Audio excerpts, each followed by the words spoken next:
बच्चों, स्वागत है मेरे नए वीडियो में। और आज के इस वीडियो में हम लोग क्लास 12 फिजिक्स के लेसन नंबर 3 का रिवीजन करेंगे। लेसन नंबर 1 टू लेसन 14 तक सारे चैप्टर हमने फिनिश कर दिया है और आज हम लोग लेसन नंबर 3 के उन सारे क्वेश्चंस के बारे में पढ़ेंगे, उन सारे क्वेश्चंस को जानेंगे जो कि एग्जाम में हमेशा या कहा जाए अक्सर पूछे जाते हैं। और ये नहीं तो इसी टाइप के सवाल जो होते हैं हर साल पूछे जाते हैं। ठीक है, एग्जाम नजदीक आ रहा है, समय हमारे पास कम है, इसलिए हम लोग ये कोशिश करें कि कितना कम समय में ज्यादा से ज्यादा पढ़ सके और कम ही समय में पढ़कर ज्यादा से ज्यादा नंबर ला सके। हर किसी की इच्छा होती है। ठीक है, तो इसके लिए जरूरी है कि हम लोग जो हमारा क्वेश्चन पेपर है उसका पैटर्न जान लें। कल की वीडियो में हमने क्वेश्चन पेपर का पैटर्न डिस्कस किया था कि किस तरह से क्वेश्चन पेपर पूछे जाते हैं, कितने नंबर के ऑब्जेक्टिव पूछे जाते हैं, कितने नंबर के सब्जेक्टिव पूछे जाते हैं, कितने नंबर के एक एक नंबर के सवाल, दो दो नंबर के सवाल और तीन तीन नंबर के सवाल। फिर जो सबसे लंबा क्वेश्चन होता है वो 5 नंबर का होता है। ठीक है, जनरली 8 नंबर के सवाल जो होते हैं फिजिक्स में नहीं पूछे जाते हैं। फिजिक्स में मैक्सिमम 5 नंबर के ही सवाल पूछे जाते हैं। ठीक है, इन सारी बातों का डिस्कशन हमने कल के वीडियो में किया हुआ था।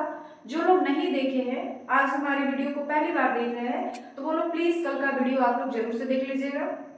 उसमें पूरा हमने पेपर के पैटर्न को डिस्कस किया हुआ है कि किस तरह से पेपर आते हैं और हमने उन्हीं क्वेश्चन के बारे में यहाँ पर डिस्कस करेंगे जो कि 2020 से लेकर के 2024 तक पूछे गए।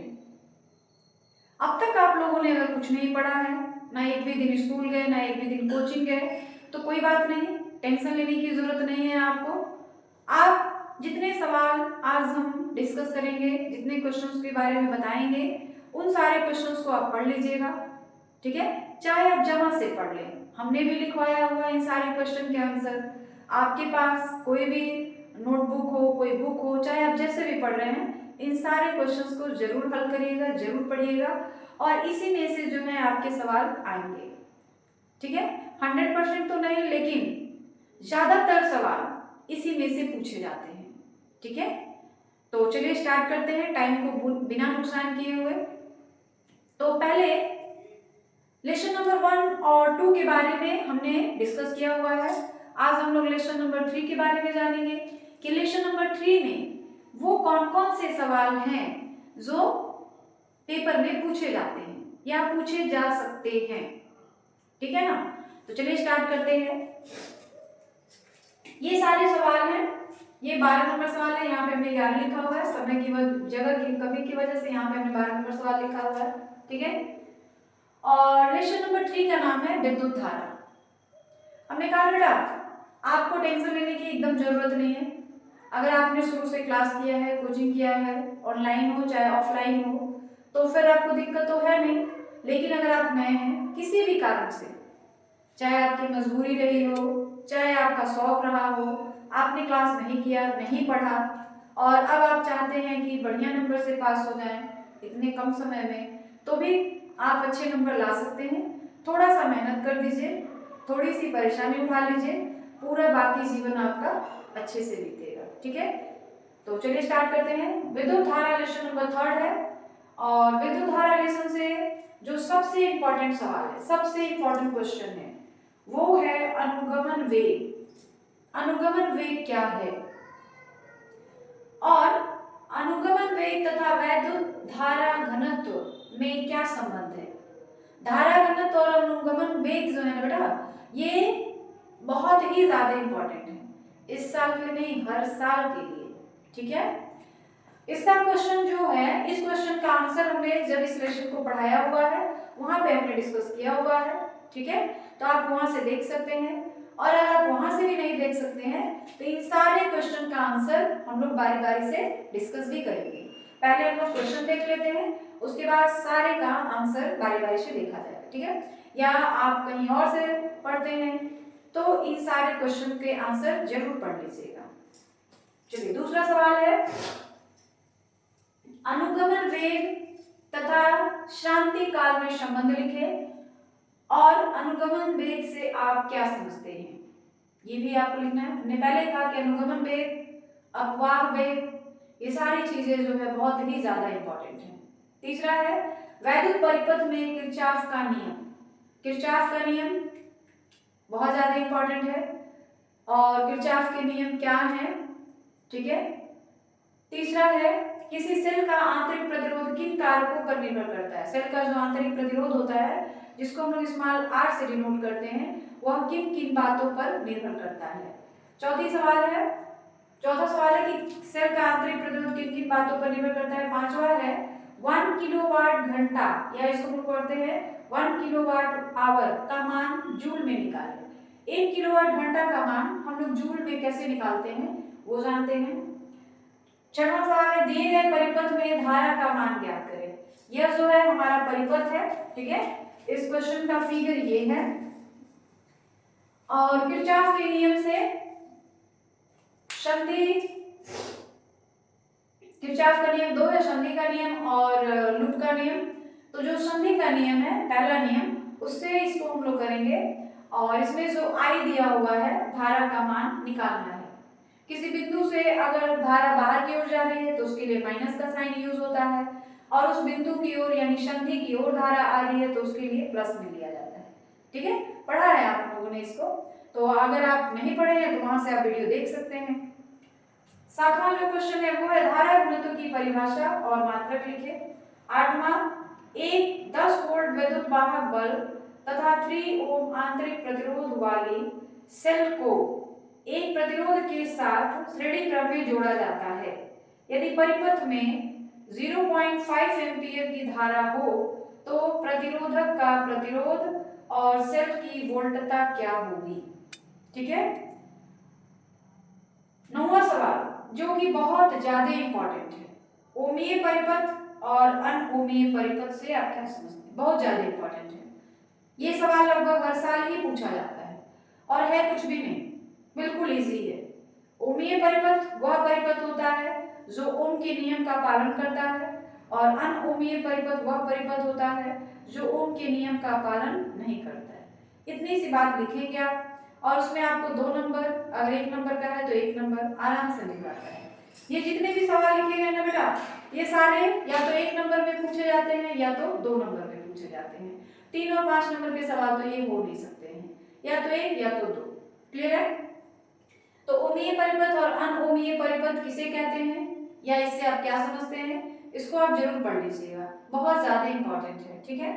10वां सवाल है एक तार का प्रतिरोध 2 ओम है, तार की त्रिज्या खींचकर आधी कर दी जाती है तो तार का प्रतिरोध ज्ञात करें, ठीक है।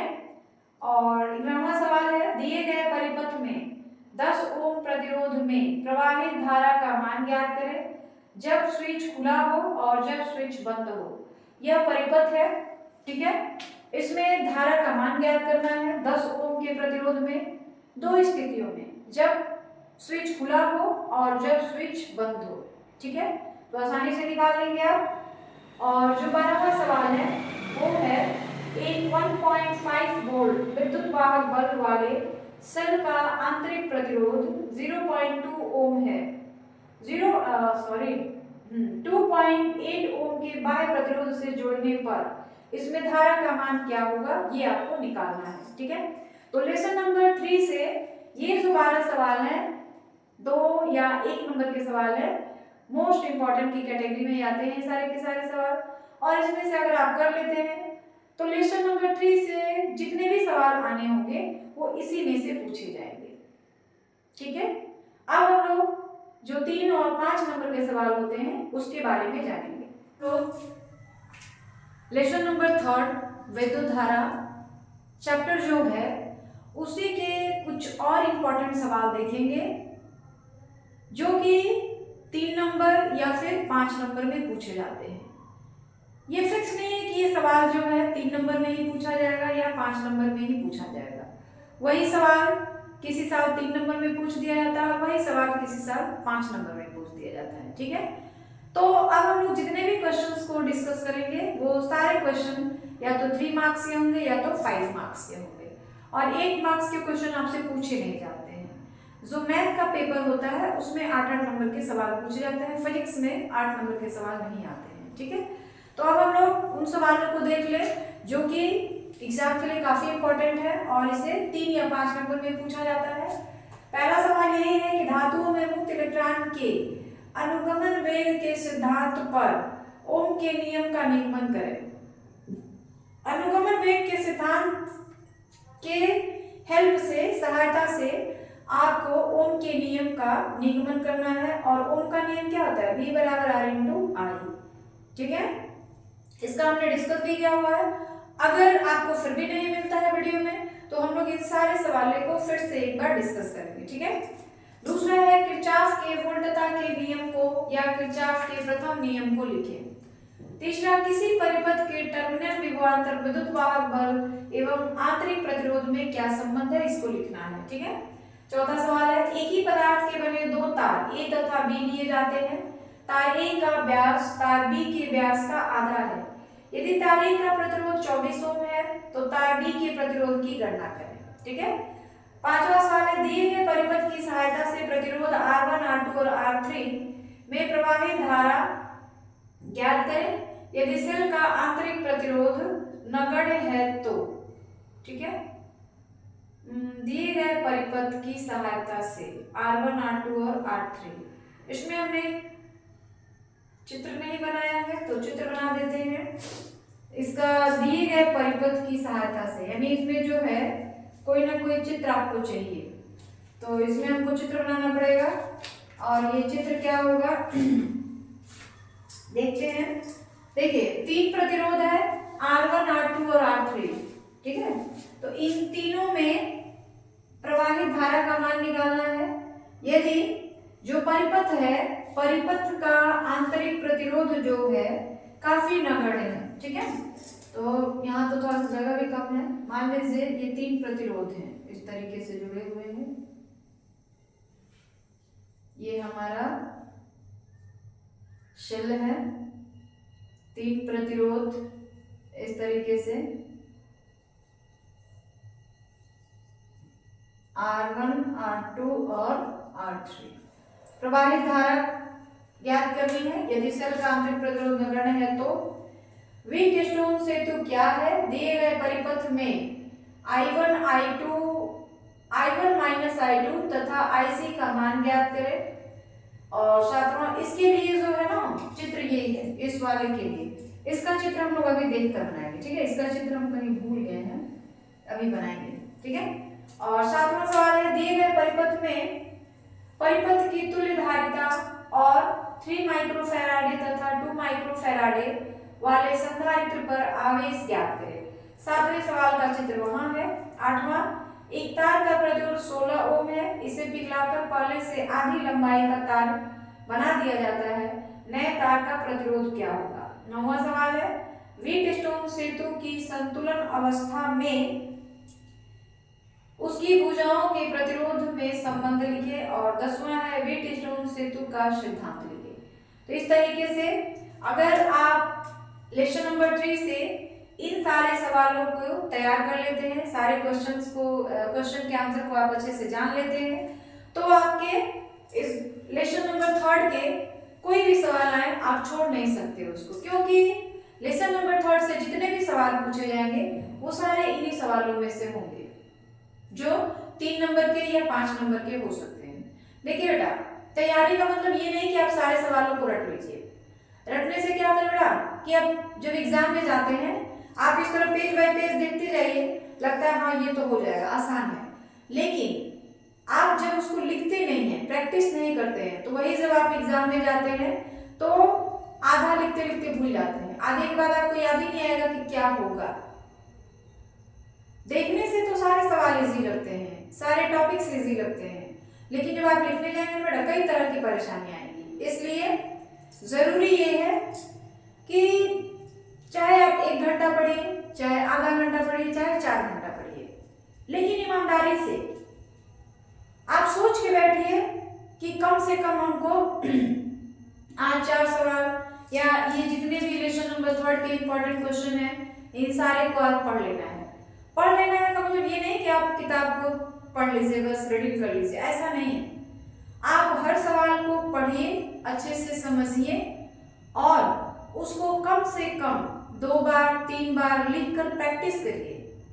लिखकर प्रैक्टिस करेंगे तो आपको पता चलेगा कि कहाँ पर हमको दिक्कत हो रहा है और आप अपने कमी को पहचान लेंगे। जब आप 2 बार 3 बार लिखेंगे ना सवाल को, तो आपकी कमी क्या है वो आपको पता चलेगी, और जब आपकी कमी आप ही पकड़ लेंगे तो उसको आप आसानी से दूर कर सकते हैं। ठीक है, इसलिए तैयारी करने जब भी जाइए, जो भी क्वेश्चन आंसर है, जो भी सवाल है, उसको लिख के प्रैक्टिस करिए। ठीक है, और आज के वीडियो में इतने ही। कल के वीडियो में हम फिर हाजिर होंगे कुछ नए इंपॉर्टेंट सवालों के साथ। ठीक है, तो आज के वीडियो में बस इतना ही। और वीडियो के लास्ट में मैं यही कहना चाहूँगी कि अगर आप चाहते हैं किसी भी तरह का हमारे वीडियो में परिवर्तन किया जाए या किसी और टॉपिक को इन्वॉल्व किया जाए, तो प्लीज़ कमेंट करके हमें ज़रूर बताएं। मेरी कमियां जो भी हैं उसे भी बताएं, ताकि मैं अपनी कमियों को दूर कर सकूं और हम अपने चैनल को ग्रो करने के लिए और बढ़िया से काम कर सकूं। ठीक है, चलिए।